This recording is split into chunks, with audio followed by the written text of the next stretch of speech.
If you've been to any of these summits in the past, in fact, how many of you have attended this summit before? Let me see your hands. Good, all right. And if you've heard me speak, today will be different from what we've done before. We're going to be engaging neuroscience and more cognitive psychology. And we're going to be talking about one of the most important challenges that you face. I'll say more in just a few moments, but could you please take a look at this page? Now, I want you just to do a couple things. The music's going to come up in a second. You need to work in teams of 3. There's a reason for that. We test everything. And you need to put down 3 to 5 changes you would make to this page. We're going to do it swiftly and then move to something else, all right? So feel free to get up and move. If you need to reach somebody, feel free to talk and make noise. But let's get started right now.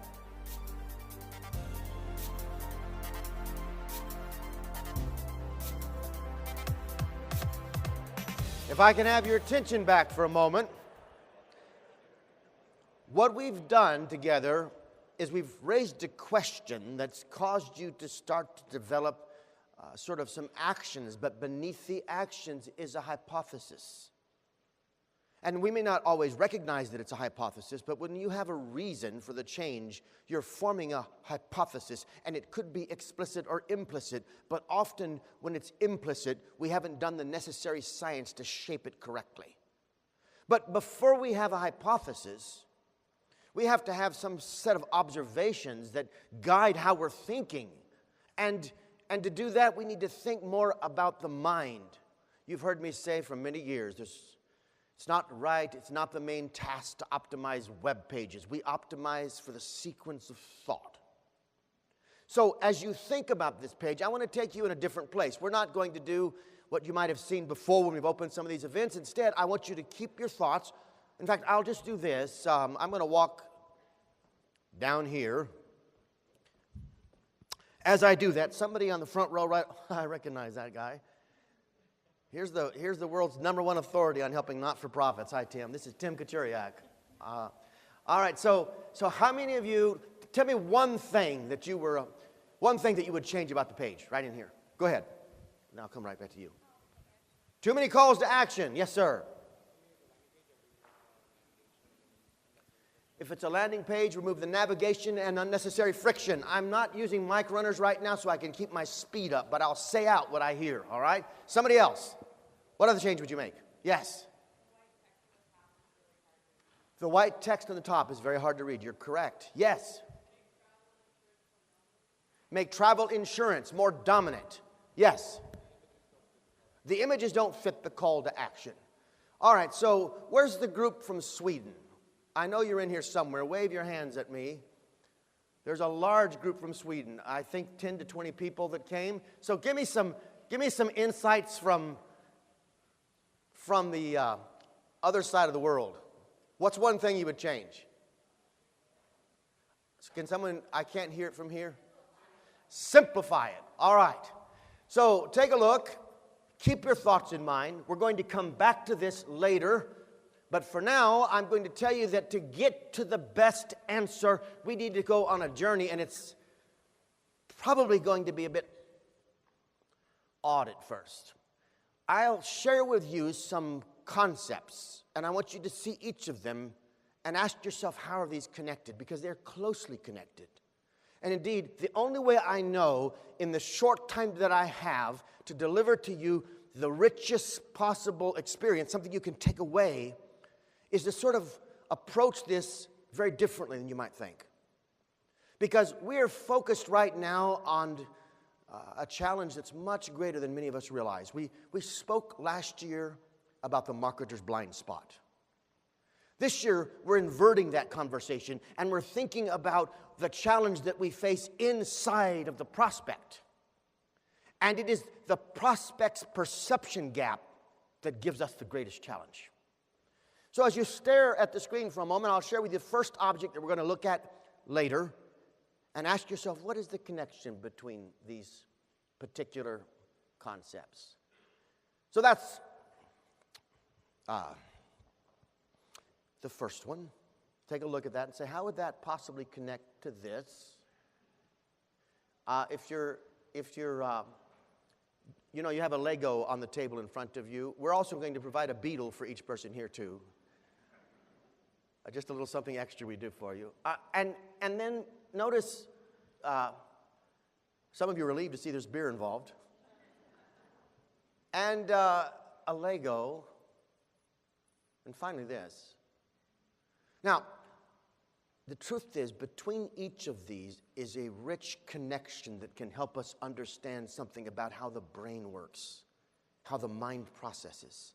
And with those observations, we can sort of put together a set of implications and applications. And indeed, I will take you down that path, but first I'm going to ask you to do something very carefully. On the table in front of you is a Lego. You're going to want that Lego a little bit later. And there is this image. It may be easier, you can use this, but it may be easier to use the card.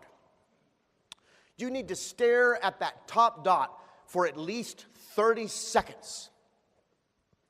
30 to 60 seconds. And then immediately stare at the bottom dot. And we're going to see how normal changes for you. So stare at the top.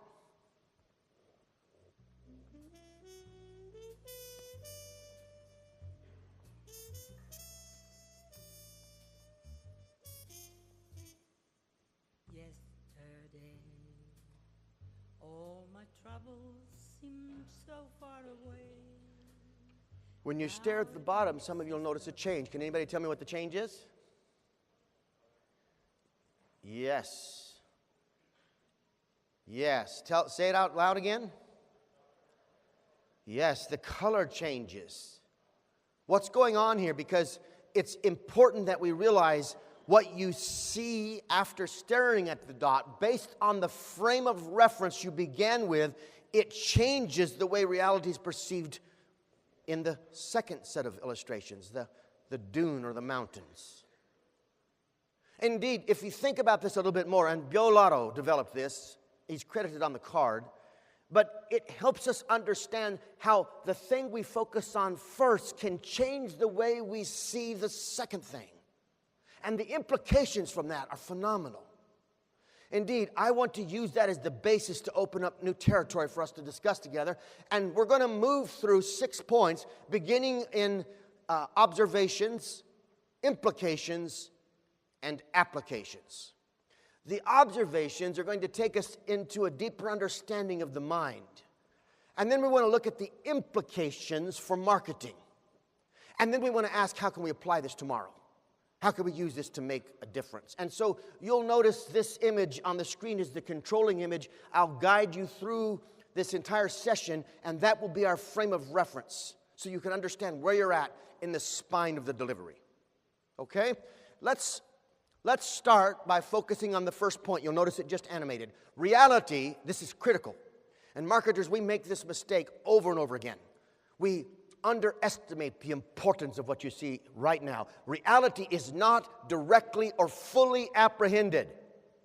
Sometimes we have this idea in our mind that our eyes are just a window into reality. They are not. Indeed, it is approximated in a perception process. And in that perception, your version of reality is reconstructed by what's happening inside of your mind. Now, you might say, well, how does that connect? Well, it connects to snakes and beetles and 300% improvements in your marketing performance.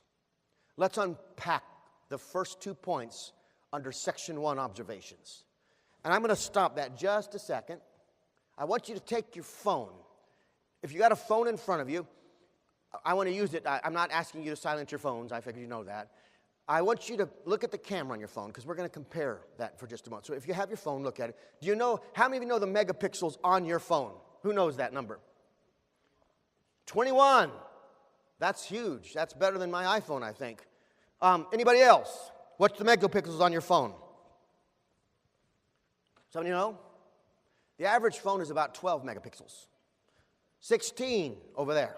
All right? I want you to think about that powerful camera on your phone. I mean, it's unbelievable how it reconstructs an image on a screen in digital bits. And as you think about your phone, I want you to think about this other camera.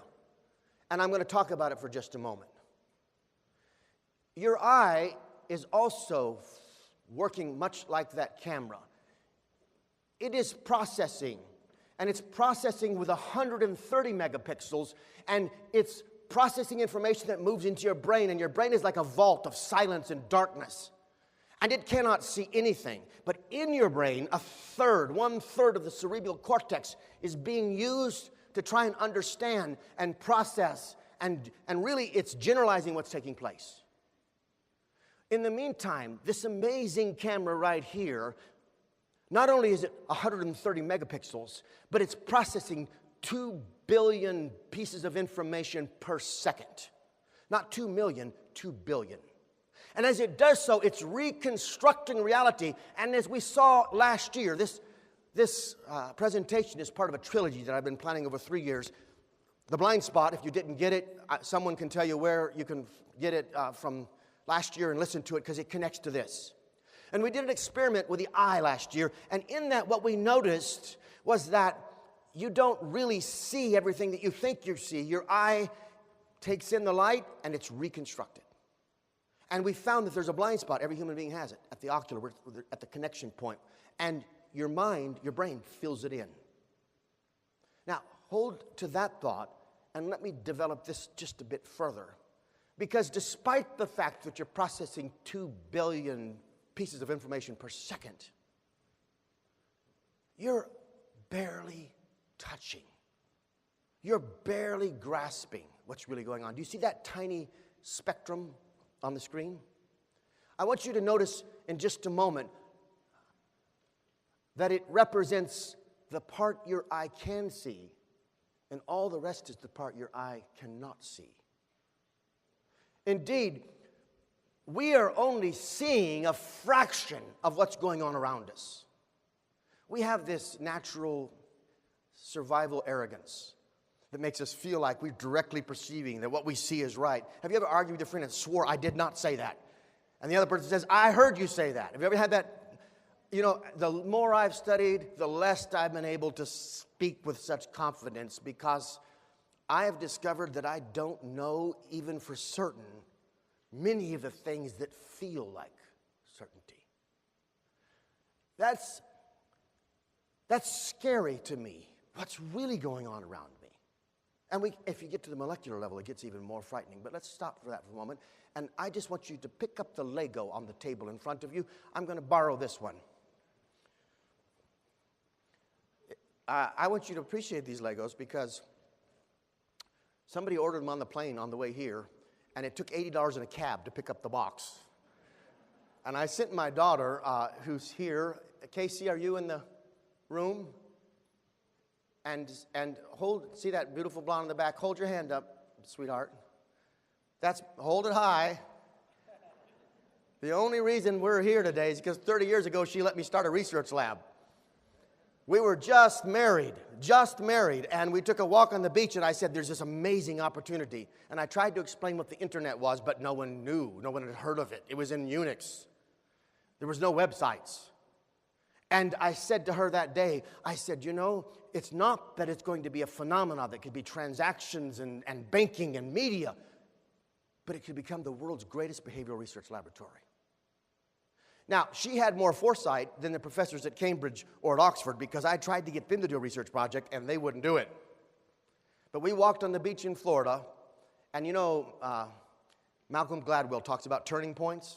He's actually at Cambridge, where I have worked for many years. Malcolm was right. It was a turning point. She said yes. We founded the lab, and everything that's happening in this presentation has grown out of those 30 years. We've done 20,000 path experiments. We've tested across 1 billion emails. We've benchmarked in 36,000 companies, and we've interviewed 500,000 leaders, and we have recorded and studied and analyzed 5 million phone calls, and we're still learning the answer to one single question that connects to everything I want to talk to you about today. Why do people say yes? Given a set of variables, options, why did we say yes to one and not the other? Now, you've heard me speak about this for 12 years, but today we're going to talk about it in a way that we never have. We're going to look at things that we've never seen, but we're still trying to fundamentally answer that question. So, you don't have a customer if someone doesn't say yes. Do we all understand that? A business exists to create a customer. Peter Drucker said that many years ago. He said the job of the CEO is to create a customer. It's not to plan strategy. It doesn't matter till you have customers. That's strategy, a means to an end. In the end, you've got to create and serve a customer. But I want you to go back to the Lego for a moment. So this all connects. Why do people say yes? Well, first of all, as we're going to see, it's directly connected to how they perceive reality. And there's a problem with how we perceive reality. So if you've got this little Lego in front of you, I don't want you to ever forget it, but where is Paul Cheney? There he is in the back. I see him. Stand up. Would you guys look at Paul? Where's Aaron? Stand up, Aaron. See them? These are all team members that work in my presentations. Paul's in our content team. Been with me for years. Aaron, how long have you been on the job now? 3 weeks. So you feel free to harass her, etc. I asked for Paul and our team, our data scientists, to help me illustrate a point. And you won't find this on the internet. Paul worked this out himself with our data team doing the math. I asked him a tough question. I said, how can you illustrate effectively for me a 10 trillionth? Now, we all understand what a 10 trillionth means. Not 10 trillion, but a 10 trillionth. A tiny fraction, 1 of 10 trillion. So, take the Lego and imagine that every building you see in Las Vegas, every beautiful suite like the Aria, Caesar's Palace, Wynn, and the Cosmopolitan, and on we go, was built out of Lego blocks. And let's suppose that you took 1 Lego block off that pile. You still wouldn't have 10 trillion. You'd have to go to Hong Kong and add every skyscraper in Hong Kong. You'd have to go to London and add every skyscraper in London. You'd have to go to Paris, and you'd have to go to New York, and you'd have to work your way halfway around. In fact, if you took every skyscraper in the world, half of them, and built them all with Lego blocks,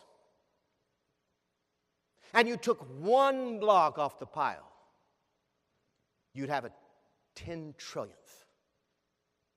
Now, why is that important? Well, because what I'm going to say now is one of the most frightening things I know or I could possibly say.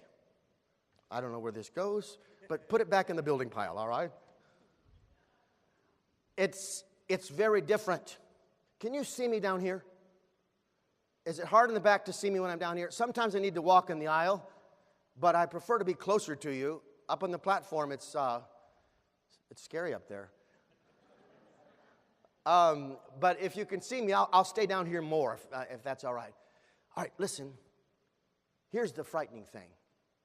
You and I only perceive a 10 trillionth of reality.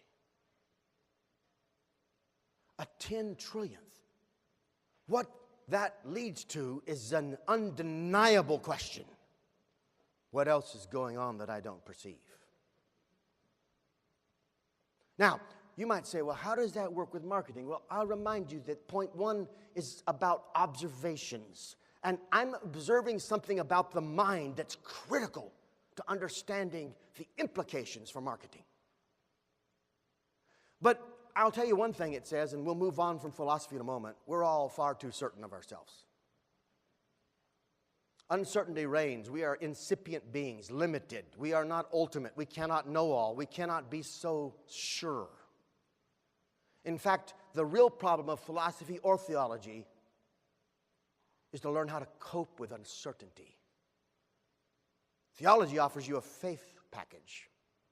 Philosophy offers you some other ways.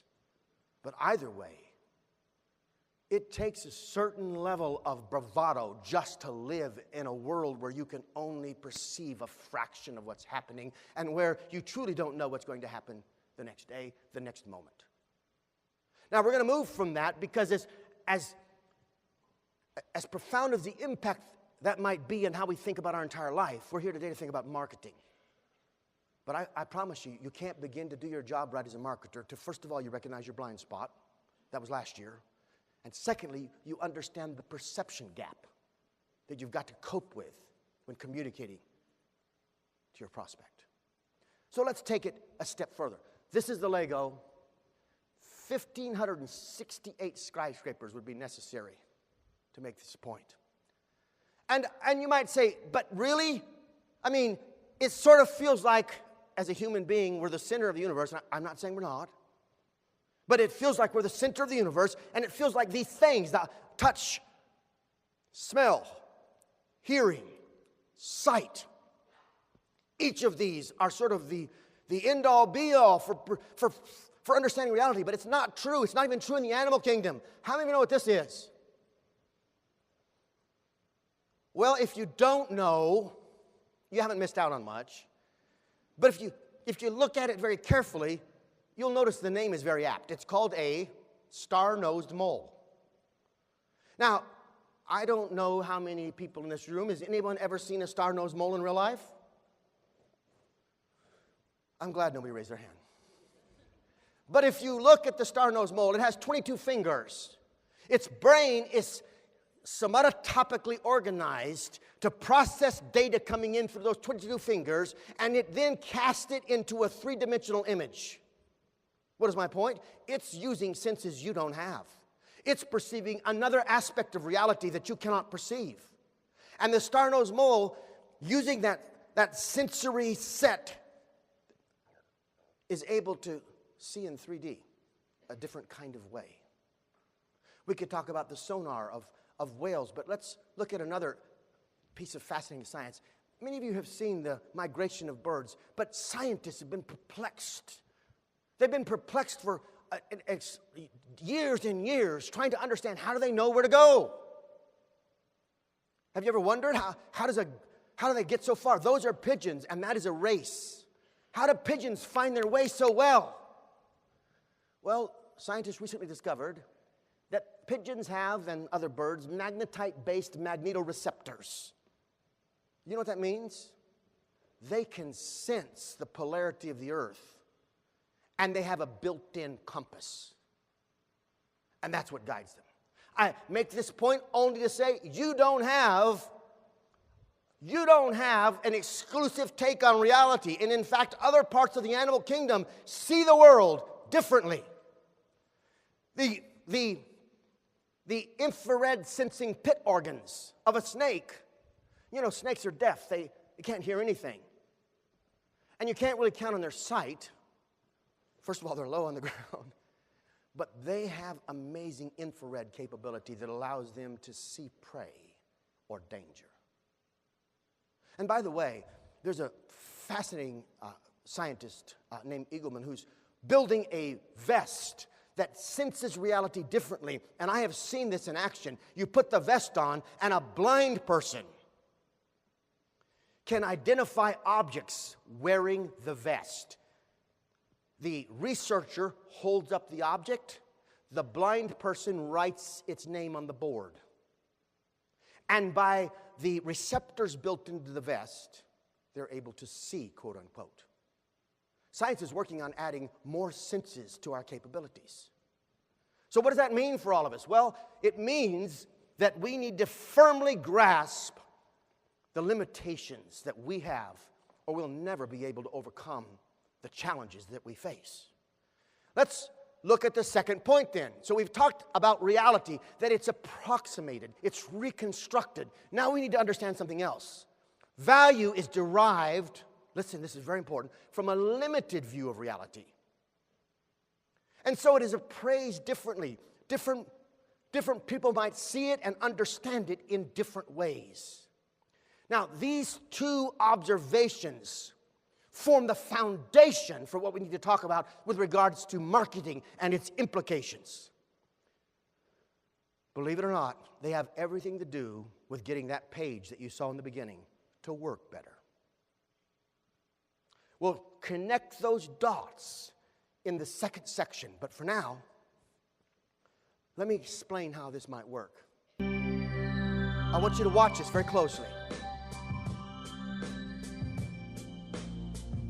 Watch. That doesn't look right, does it? Keep watching. Your eyes are tricking you. How do you do that? Your eyes are still tricking you.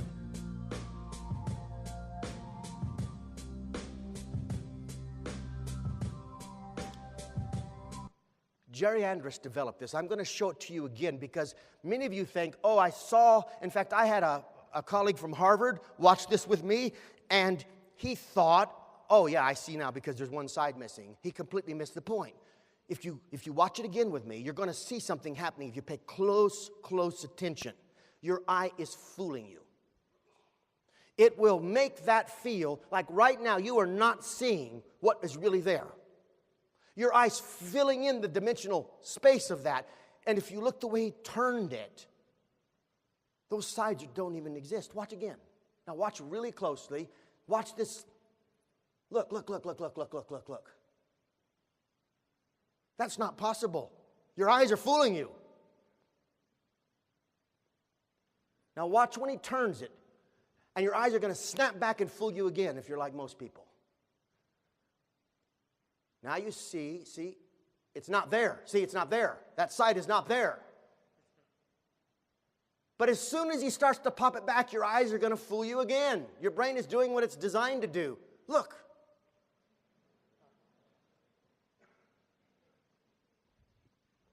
Now, we can learn something from that, okay? We can realize that people do not necessarily see what is really there. And one of the greatest problems in marketing, and I'm just giving you a hint of what's coming, is we presume value instead of help them truly see it.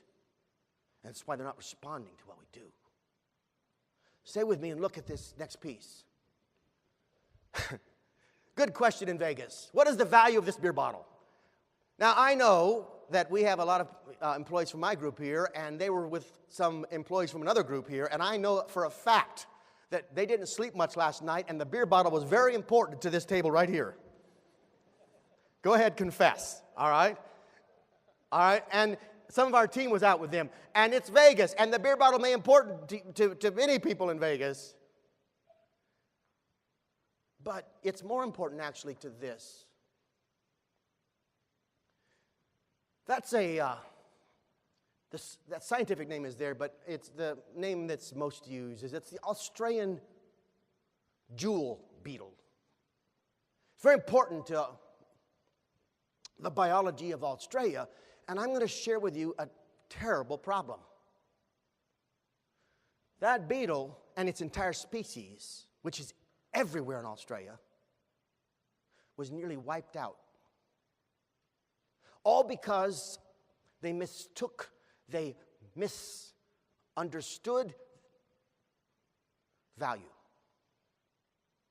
Indeed, I will tell you that that beer bottle is far more important to that species than it is to anybody in Vegas, as hard as that is to believe. In fact, their survival was threatened by it. Two biologists, the short version, were in the outback, and they noticed, the beer bottle on the ground where Australians had thrown it out the window.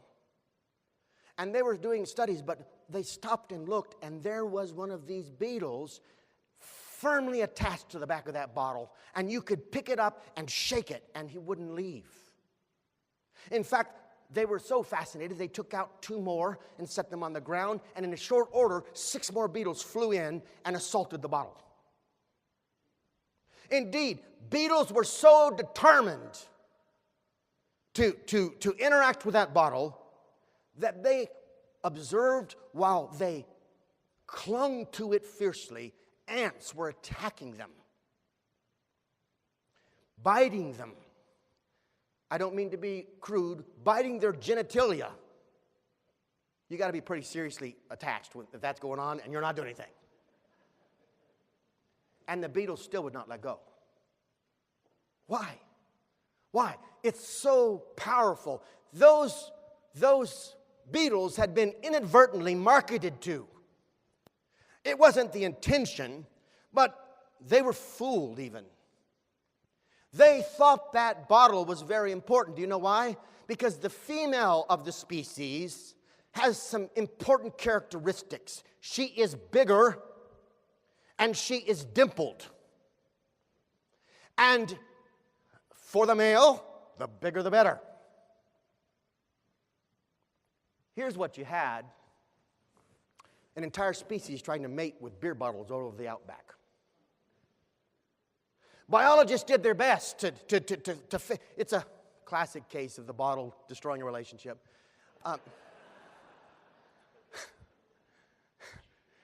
The reality is that biologists did everything they could to stop this catastrophe.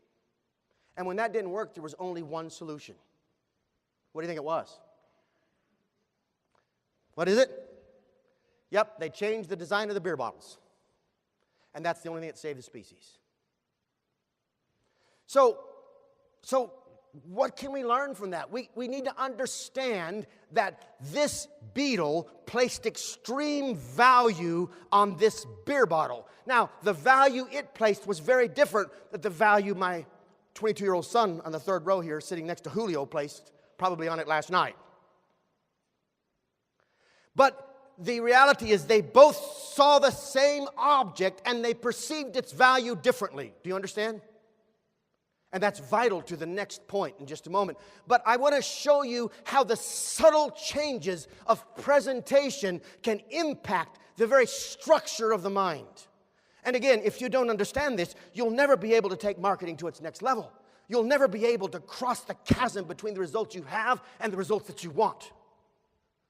So let me share with you a study. This is a piece of research done by a science team. This is the actual journal article, in a peer-reviewed journal article, and you can tell from the large paragraph that we've excerpted, it's a very, very scientific study. Blind control and all the proper procedures, highly peer-reviewed and highly regarded, very well cited. And in this study, there was a unique design that I think has implications for every single person here. Take a look. Watching TV is related to math ability. How many of you believe that? I'm not saying it's wrong. I'm not saying it's right. How many believe that watching TV might impact math ability in a positive way? Let me see your hands. Good. All right. At least 3 of you. All right. Now, this very scientific-looking article was presented to a group of people, and they were asked to rate it based on the quality, the value of the scientific reasoning. And they presented it 3 ways. You're looking at the first way. Let me show you the second way with that bar graph. So this is the first way. This is the second way. Imagine that each group is ranking the quality of the reasoning. It makes sense to me, they said. Very specific questions they had to answer. Can I show you the third way? Picture of a brain. That's an fMRI scan notating activity on the brain. Now, what's important to note is that the study was completely made up. The bar graph had no meaning whatsoever, and the brain images had no connection whatsoever to anything said in the article. But what I want you to see is that when the picture of a brain was put in the article, watch, there's the control, there's the bar graph. They're the same, right? See the control in the bar graph? People ranked the quality of the reasoning the same. Here's with the brain. Now, these were not uneducated people, but they perceived the value of the study quite differently based on that. So you'll note that all throughout the Marketing Sherpa conference, we're showing you brain images. I started with one. Many of you are going to take me literally, run back on your e-commerce page and put a big picture of a brain on it next to your claims. The point is, the appraisal of value is so off based on a slight change. Nothing in the words changed, just a picture. By the way, we don't pay enough attention to the pictures on our sites. They have a very distinct job to do. Stop buying stock images. Stop slapping smiling faces up there and start thinking about what image will produce the highest impact. But let's keep going, because this sort of leads to another place that we need to go together. So, value is derived from a limited view of reality, and this leads us to implications for marketing. Now remember, we're going to get 2 implications, and then we're going to look at application. We're going to work. We're going to make something better before we're done. But I want you to clearly grasp the third point. If we just presume value, and by the way, everywhere I look on the web, if you gave me your pages, I'll be doing live op tomorrow. That means all audience will submit pages, and we'll be tearing them down together, speaking about them and improving them as fast as we can, at high speed. It's sort of like a drive-by optimization. But what you're going to find is over and over again, the value is presumed. And it's deadly to results. So what do we do about this? Well, I want you to see what might be wrong with this page. I want you to note that it has an 8% conversion rate, which might sound high, but not really. It's a completely free offer. If you can't give it away, you got problems. So think about the page, think about what's wrong, but let's just note before we actually do anything about making it better, do you see how the value is presumed? I see free, start now. Is that what you need? By the way, this is a big brand. These people are smart. They have high-paid marketing executives. But they have the marketer's blind spot. And we all have that. We all have to overcome that with our methodology. And in the blind spot, they know the value, but they're presuming the value in the design. They're not explicating it. And no, I'm not saying put a brain image up there by the button. But notice another one. This is one of the largest industrial companies in the world. Conversion rate is 1%. They want to generate leads. Energy, exploration, and extraction. So there you have it. Again, the value is presumed. Let's look at a third. This is an organization that provides the backbone for many of the biggest cellular networks in the world, including Verizon. And this group has their own direct-to-consumer offer, and it's compelling, it's powerful. But they can't get above a 2% conversion rate.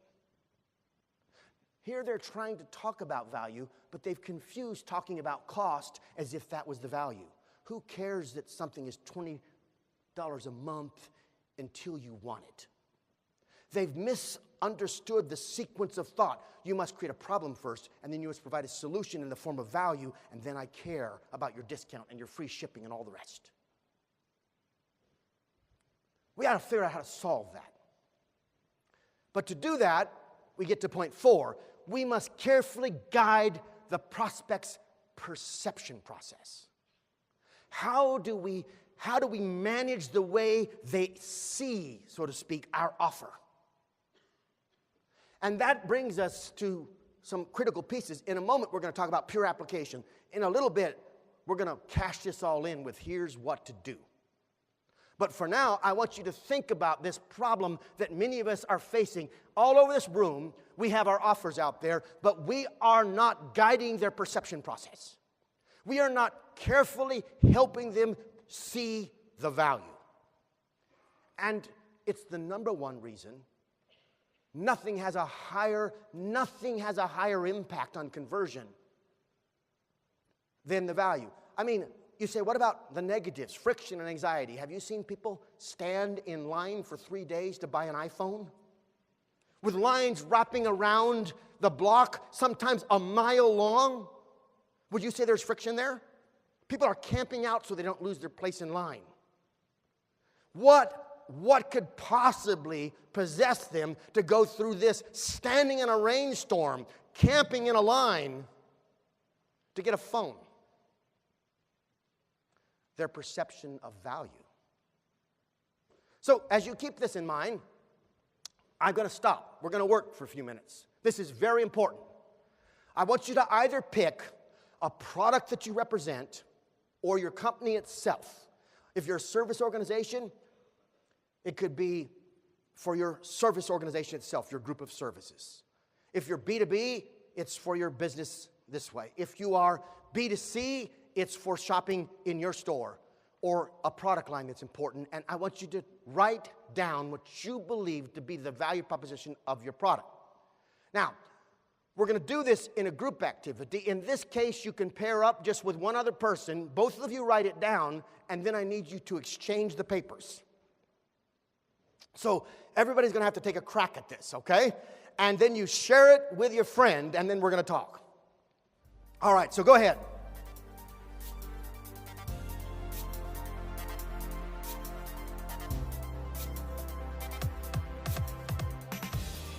Now I need you to turn your mindset from declaration to detective work. All right? We're going to do some detective work together. And to do that, I want you to see this same experiment, and we're going to zero in on a piece. You need to pay close attention because I'm going to ask you to think about it in a group setting very soon. This is that same research study. It's test protocol 1457 from our library. We have the world's largest library of experiments and case studies in this field, and we pulled it out to teach today. And you recall seeing this. We talked about it, correct? Now, I'm going to zero in on just a piece of it in just a moment. So if you'll look, you're seeing a control, and now you're seeing the part of the treatment. And if you look at it in this way, you'll notice there's a significant difference in the way value is being communicated. Indeed, I'd like to show you the two side by side. And as you look at the control and the treatment, remember the conversion rate was like 8%. And I'm going to share with you the result. I'm not yet teaching how it's coming. But look at the difference. Conversion rate goes way up. Let's look at another for just a moment. We're going to compare these two in just a few moments. So here is test protocol 1576. We saw this also. There was the control. Next, you're going to see the treatment. I'll show them to you side by side.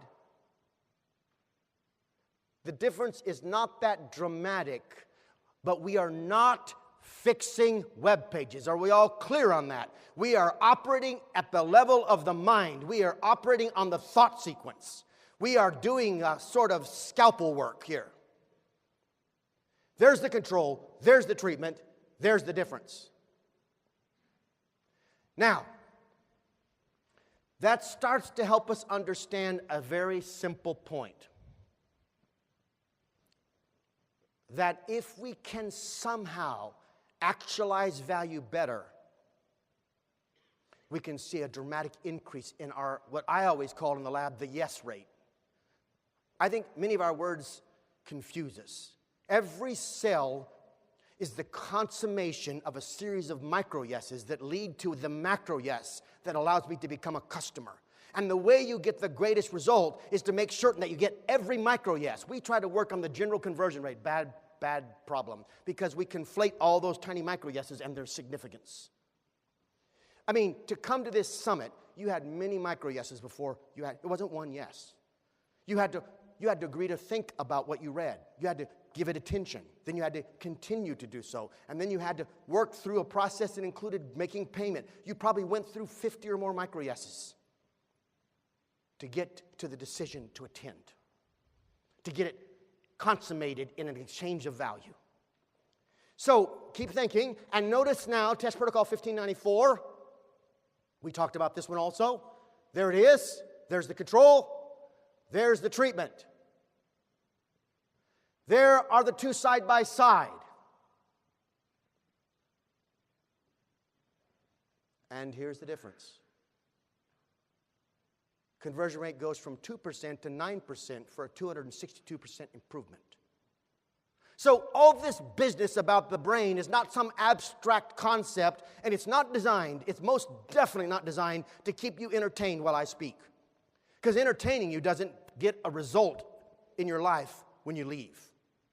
Nor is it to impress you with how clever anybody is inside of the MECLABS Institute. That doesn't make it any better. In fact, sometimes that can make it worse. You can feel like, well, I can't do that because I'm not a scientist. That's nonsense. You're a human being.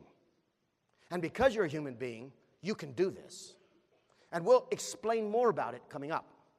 But what I want you to see is the difference, which leads me to the beginning of the application and the most important point I've said so far: stop making claims of value and start fostering conclusions of value.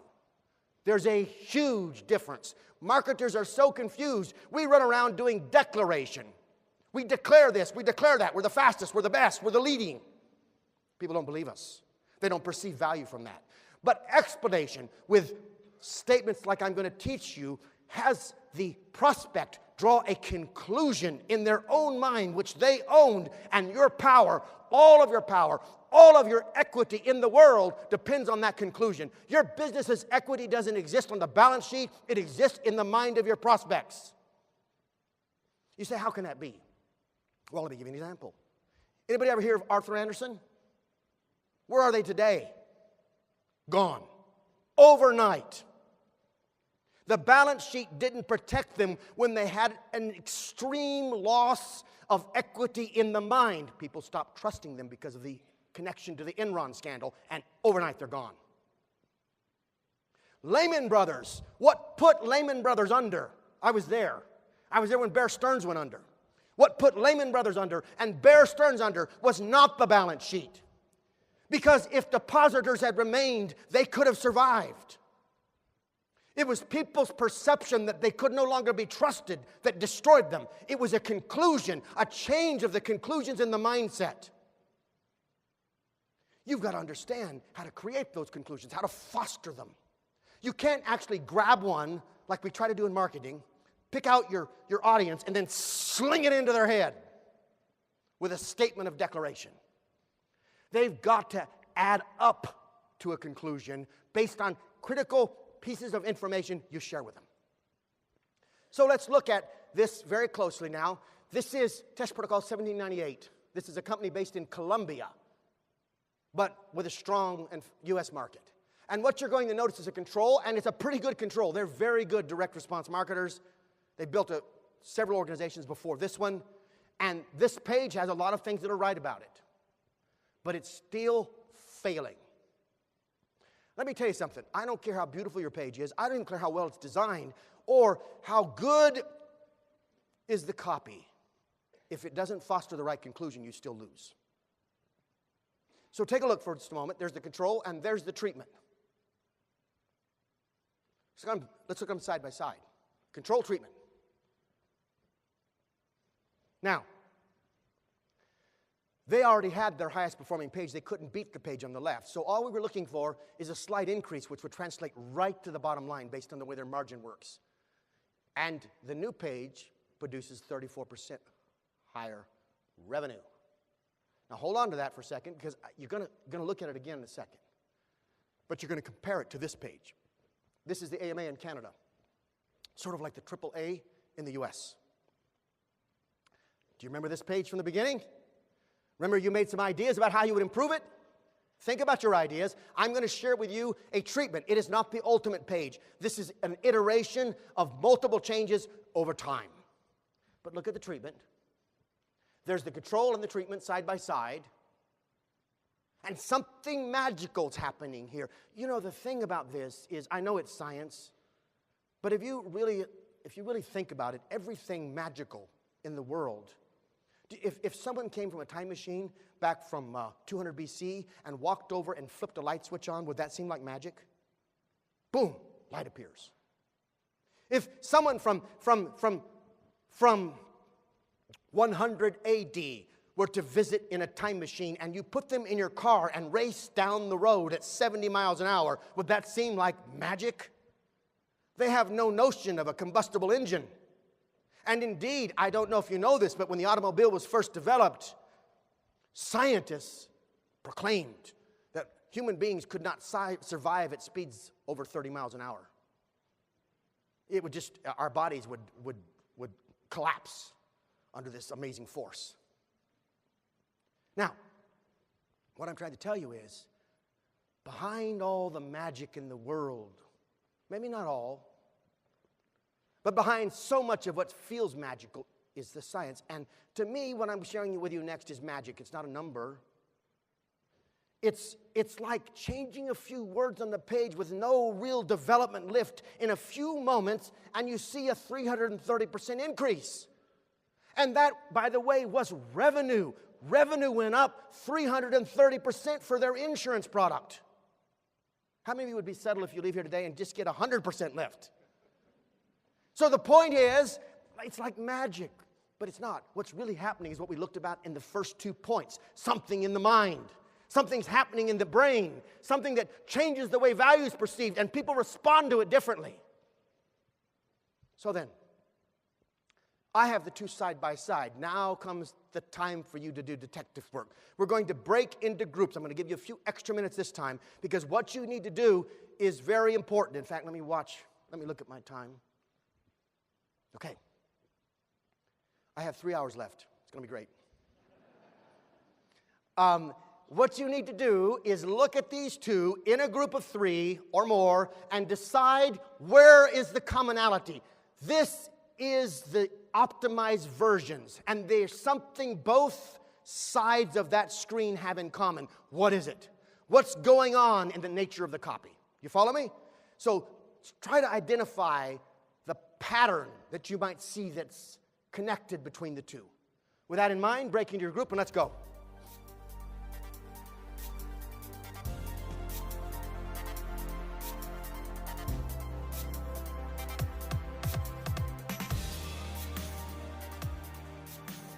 Anybody, tell me something you see that's common between them. Say it again. What about the structure? The same, okay, the same flow in terms of structure, the way the words are laid out on the page. What else? Yes, sir. Consumable benefits. All right, good. Somebody else. Yes.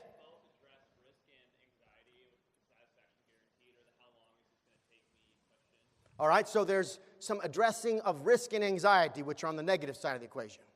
All right, good, and you're right. But focus with me now on the value side, even though you're absolutely right.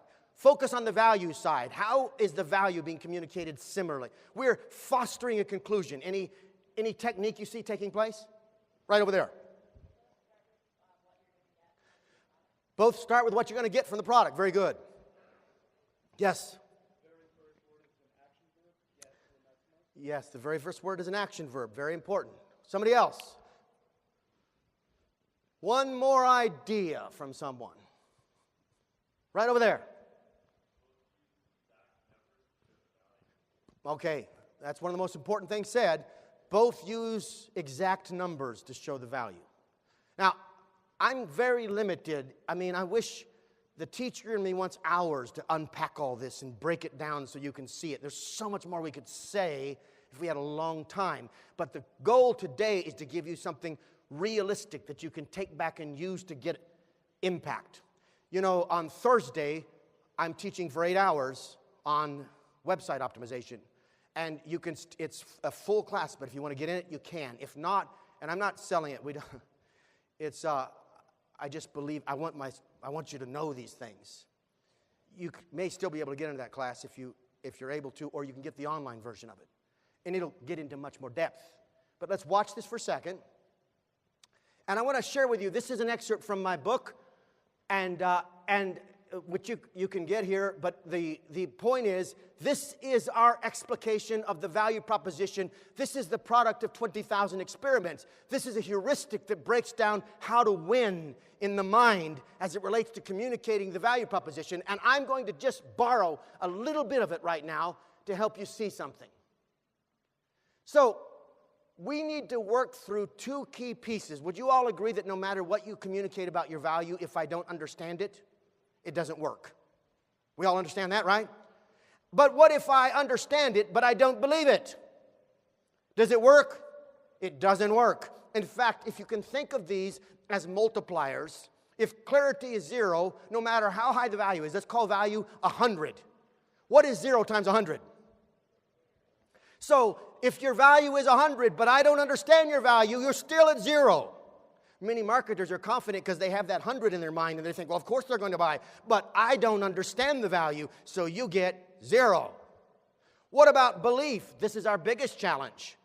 It's very hard to foster a conclusion because marketing has moved from being a servant-oriented mindset to an adversarial-oriented mindset. It doesn't have to be that way, but if they think you're the adversary trying to trick them, trying to fool them, trying to move them, and that's what they think, by the way, when we use all this strange language in our marketing. Marketing speak words that we never use with anyone else. I was teaching yesterday, and I illustrated the point by saying, how many of you would go up at the cocktail hour tonight or at the party and say, hi, I'm the world's leading expert on e-commerce, and I'm fast, and people say I'm ranked at high quality. It sounds so horrible that every time I say it, I want to gag. But isn't that exactly how we communicate on our page? And what does that produce? Do you think that produces the right conclusion in someone's mind?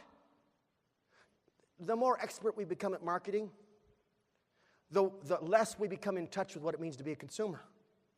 Hanging out with marketers is dangerous because we all learn to talk in a certain language and we get bad habits and then we communicate that way.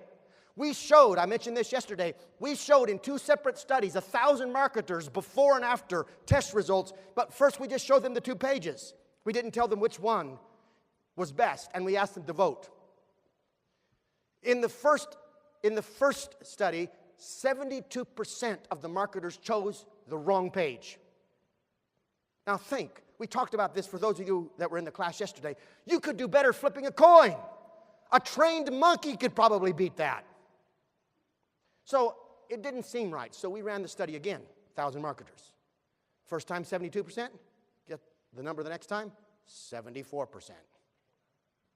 What's wrong? I mean, I could have picked somebody off the street, seriously, and they'd have done a better job than the marketer at picking the winning treatment. Why? Because the more we get engaged in the marketing culture, the less we become in touch with the average consumer. We think differently, we talk differently, we infect ourselves, and our blind spot gets in the way. So let's think about these 3 steps, because what you saw really happen was we simplified. We layered data so you could click through, but you didn't have to have it all in your face now. And we sequenced it properly to match the way people were thinking, the order of their concerns. That helped people understand, but understanding was not enough. We use specification. Do you know what that means? Don't tell me you have the world's largest inventory. Tell me you have 117,621 products and make sure it's accurate. When it changes, change it. Give me a number and your credibility will go up. So we used specification. And we quantified. Very specific and quantified. If you want to make, what's the difference between a quantified statement or a quantification and a qualification? If somebody uses a qualitative statement, let's use that word, as opposed to a quantitative statement, what's the difference in the two? Somebody tell me what a quantitative statement is. Okay, it's numerical, it's measurable. What is a qualitative statement? Yeah, it's an opinion. It can't be backed up with a number. Here's a simple rule. Don't make qualitative statements about yourself. Same problem at the party. If I walk up to you now and say, hi, I'm really handsome, aren't I? It's going to just produce a horrible effect. It's not true either, I know, but still. The bottom line is that by letting somebody else, how do you say qualitative things? Let somebody else say it. Let a rating system say it. Let a customer say it. But don't brag about yourself. It's disgusting. And we don't foster the right conclusion when we do that. So specify, quantify, and verify. What does verify mean? What is verification in this? You need third-party evidentials. What is a third-party evidential? That's when someone certifies what you're saying. That's when Yahoo, or let's take Amazon gives you a 4.5-star rating, or some e-commerce service, or a trust verification around your privacy statement, or an important authority figure. PC Magazine talks about how good your product is. Do you understand? You're leveraging someone else, third party, with high authority and credible to talk about you, so that you yourself don't make the mistake of trying to make a claim without backing it up. We spend so much time, I mentioned this earlier, we're declarative in our marketing. We're this, we're that. If we were to take all that declaration, try this. Take a red pen, print your web page, and mark red through every declarative statement. See what you have left. And we wonder why people don't understand. We're too busy saying things about ourselves instead of explaining things in a way that helps the other side understand and believe. It's the combination of the two that produces the conclusion. And when you get the right conclusion in their mind, you get the yes. When you get the yes, you get the customer. Does that make sense to everyone? So if we look at those pages and think about them that way, that's what's taking place. And just remember the AMA. They're a highly credible organization. They're a not-for-profit. They're one of the most dominant organizations in Canada in terms of not-for-profits, and among all the other provincial sort of travel groups, they're the biggest. They're in Ontario, they in Ontario, I think. But do you know what? For all that credibility, that page was underproducing every single day until it was optimized. It was leaking 330%. When you think about it that way, it's frightening. How much money is dribbling out of all your work right now? How much of it is leaking out of your funnels while you sit in this meeting because you haven't helped people build the right conclusions? And just like the Australian jewel beetle, they're not seeing the same thing you are. So, we come to my most interesting point for me, the funnest one to talk about. Stop relying on a brand promise. I'm so disgusted with brand promises. Brand is amazing when it's right, but most of the time it's wrong. David Ogilvy was a genius, and his leveraging of the concept brand was brilliant. But David said something that many agencies have forgotten. He said, make every word sell. He understood that brand had an important place to play. It is the aggregate experience of the value proposition. And from the experience of the value proposition, not necessarily by you, it could be your friends who experience it. But they talk to you about it. All over the marketplace, the experience of the value proposition creates an expectation. And all the power of brand is in the explanation, in the expectation that is owned inside of that vault, the brain, the mind of the prospect. When you make a brand promise, I think to myself, oh yeah, right, you and 200 others who hit my inbox today with trash promising me what your brand's going to do for me. There's no power in a brand promise. There's only power from the brand delivery. When you deliver the promise, you create an expectation, and that's why, you've heard me say this many times, if Apple created an iChicken, we'd stand in line for 2 miles to get it. We wouldn't even know why it was cool, but we know that we're going to like it once we get it. And if you think that's out there, let me tell you something. When they produced the tablet, the whole world said, what a joke. Nobody's going to want this. I read all the blogs. Nobody was positive. Everybody was negative. No one's going to sell that. And then hundreds of millions of tablets later, we all sing a different tune. They knew what we wanted before we knew what we wanted. But we experienced that. And by the way, if Apple messes it up, and they're making big mistakes right now, if they mess up that power, that power of expectation in your mind, they're doomed. They have an installed platform. They have so much revenue coming in that it can cover up the decay going on the inside if they're not very careful for many years. But the inside will rot out because expectation will go down. So how do we understand this? How do we apply this today? I'm going to go to the most important part of this presentation here in just a moment. But first, I'm just going to show you how creating brand or using it, leveraging it properly, changes results on an identical page virtually. Look at the 2 pages. The content is basically the same. One is the control. We were doing experiments with the Boston Globe. They ran on our servers for many years. And Peter Doucette, who oversaw all this, has lectured in the keynotes, and we have videos of this. We watched the Boston Globe's trend line go from down to the moment we launched these experiments, and you can see like a hockey stick, it starts to go up. Peter tells a story. He said when we were first starting this, flat was the new up. If we could just stay flat and not go down, we're doing good. Last year, the Boston Globe raised prices. Has anybody seen a newspaper raise prices? They're going extinct all over the world. Oh, over here they have. Good. Last year, the Boston Globe increased prices by 74%.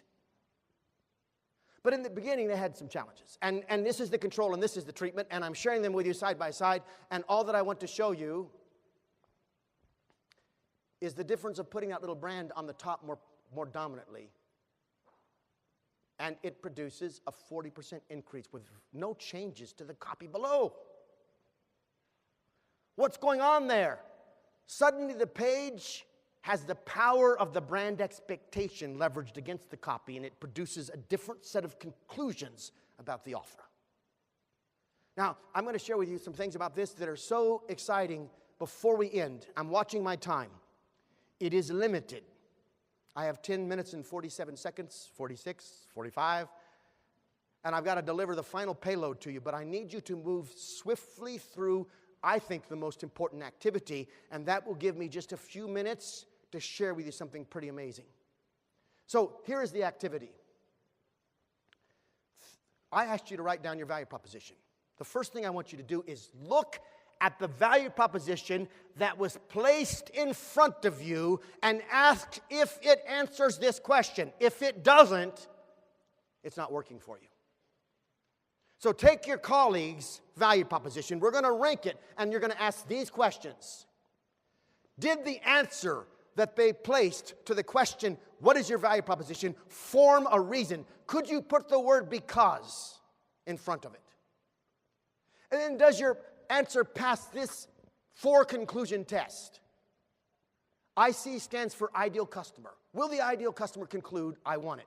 Will the ideal customer conclude, I can't get it exactly like this anywhere else? Will the ideal customer conclude, I instantly understand it? Will the ideal customer conclude, I naturally believe it? Now, you'll notice that we're getting ready to do a scientific experiment. I want you to work on that copy, rating it in just a moment. Leave these cups sitting right where they are on the inside aisle. And we'll use this to leverage this understanding in an even deeper and more profound way. Paul, you're lovely. That's a wonderful job pushing that cart. I've found your natural gifts. All right, so go ahead. And finally, does the answer they give me connect to the experience of the brand? Is it somehow encapsulated emotionally and rationally by the brand? With that in mind, let's take a few moments. Let's take the music up and let's rank these. We have a limited amount of time. So look at your colleagues' notes and see what you can do. Let's go.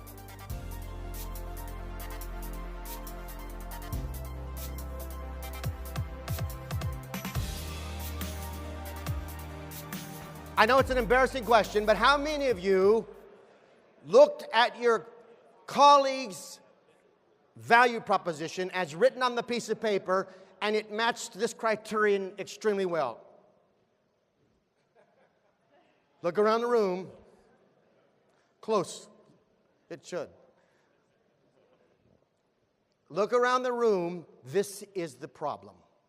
This is the climax of everything I'm saying to you. And I can't take the time to apply this for an extended period, but every one of you can take this back. And yes, you can get a copy of the deck. It'll be in a PDF and you can study it. This criterion should be applied to your value proposition, and until it is an ultimate reason that achieves 4 conclusions in the mind, and until those conclusions are enhanced, encapsulated by the brand is simply a Polaroid image of that entire quality experience that produces those 4 conclusions. And if your brand's not doing that, it's not doing its job either. You know what? I'm so weary of rebranding exercises. It's like we have this house that the plumbing is broken and the heating and air doesn't work and the roof is leaking. So what do? We'll paint it. Every new CEO comes in and we paint the house again. But until you change the experience inside, it doesn't matter what you do on the outside. Brand, I'm not saying this, agencies, I'm not picking on you, but it's just an industry. It's billions of dollars being raised by doing rebranding exercises that produce very little difference in the marketplace. Because we're focused on the outside instead of on the inside. Because we don't understand the things we've been talking about today, and we don't engineer with the brand. We don't engineer these conclusions carefully, methodically. When a brand has done that right, just seeing its little icon evokes the experience. I write poetry to explain philosophy, and in an observation I once wrote that a poem is just a Polaroid image of the heart. I can read a poem I wrote 10 years ago, and I feel all the same emotions again. Feel all the same experience. I don't care about writing them for the world as much as just capturing the intricate meaning that I'm experiencing at the moment. And when I pull that poem up and read it, I experience the same thing all over again. That's what a brand is supposed to do. So, we have only a little time remaining, and we don't have a lot that we need to do. I'm going to share these 2 anonymous cans. I'm going to ask each person, unless you have a health requirement, and if so, if you don't want to do this, just pass it to the person next to you. I'm going to have you take a drink from each cup. We've identified one of the cups is Coke, but I'm not going to tell you what's in the other cup.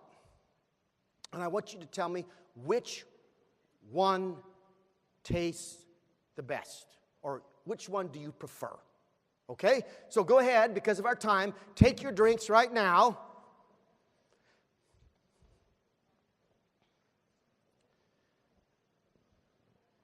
All right? You got to taste it, yes. Taste each one.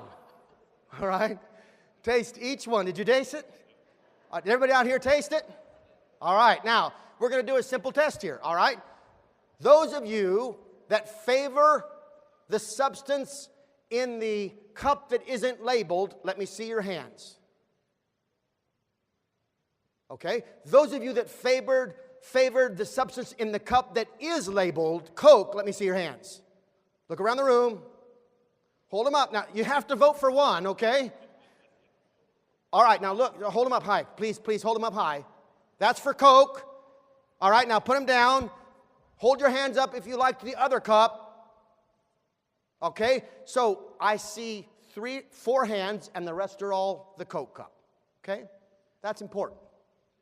It's very important, really, because both of those bottles, both of those glasses contain Coke. Now, I want you to notice the phenomena here because it's remarkable. Both have the same thing in them, but that which is labeled Coke is producing at least double, maybe more, the response rate. Why? Because there's an expectation that happens in the brain. And I want to tell you something. It's in the brain. Let me unpack this in a study that was done. So you'll notice 2 anonymized cans. This exact move was done by a team of scientists. It's called Neurocorrelates of Behavior Preference for Culturally Familiar Drinks. That's a popular title. That right there's a best-selling title. Neurocorrelates of behavioral preference for culturally familiar drinks. And in this study, both of these were compared just like that. And then they did an experiment where they used Pepsi and they used Coke, and they had them, so both were the same. You know, one had Pepsi, another one with Coke. I won't break it all down. You can look up the study. What's really important here is the discovery. So watch and think about, this was a very carefully peer-reviewed study done by a team of scientists, and particularly neuroscience. They were doing fMRI scans of the brain. They did it blind. They did it right. But what did they discover? Well, let's look. So, this is the preference level when the study was done anonymously, so that people couldn't know either way. This is the preference level when they labeled one Pepsi, even if it was Coke, all right? And this is the preference level when they labeled one Coke. People took the same substance from the cup, and with the expectation in their mind, they somehow believed, just like we saw right here, that the Coke tasted better. Now let me ask you a question. Who's doing a better job of marketing their brand, Pepsi or Coke? Now, I know that's fascinating. To me, it's amazing. It goes back to everything we've been learning, and I'm going to end with this. But what's more interesting to me is that when they scanned the brain for the anonymous, there was no particular activity in the key areas of the brain. When they scanned the brain for Pepsi, in the pleasure sectors and the hippocampus and other key areas, there was no perceivable activity in the brain. If you know how these scans work, they can actually measure the stimulation of blood in the brain. fMRI scanning has changed neuroscience and our understanding of the brain. It's just opening up whole new frontiers. Inside of MECLABS, we're going to be using it throughout the purchase process to understand how anxiety is created and where it appears in the brain. Friction, where it appears in the brain and what you can do. And we should be able to see in the image before we see the purchase changes in the brain that indicate what's happening in the purchase. I'm going to do a study where marketers are looking at brain images and they can tell you what happens in the purchase process before they actually see the numbers. But I want to show you my last slide. This is what the brain looked like for Coke.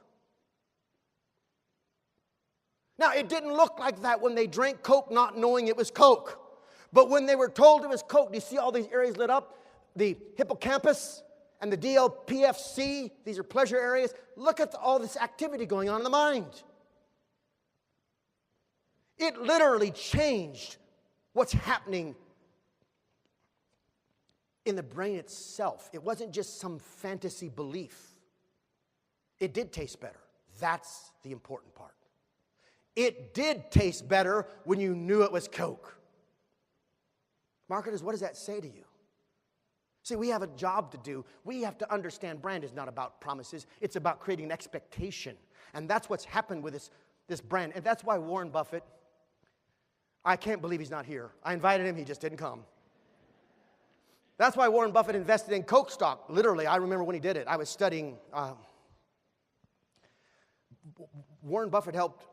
What Warren Buffett sees in financials is what we see with our heuristics. He detects value propositions.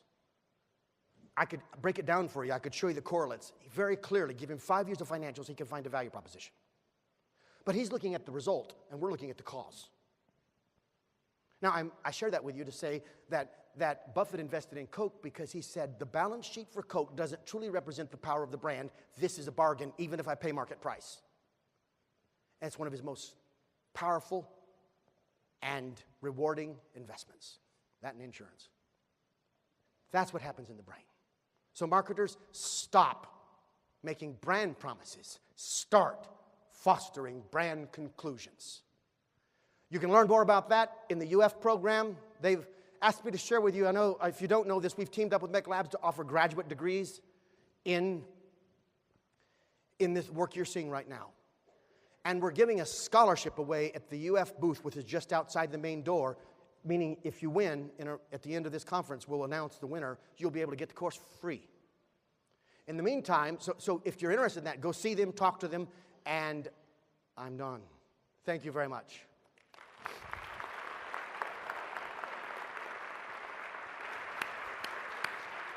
Thank you, Flint.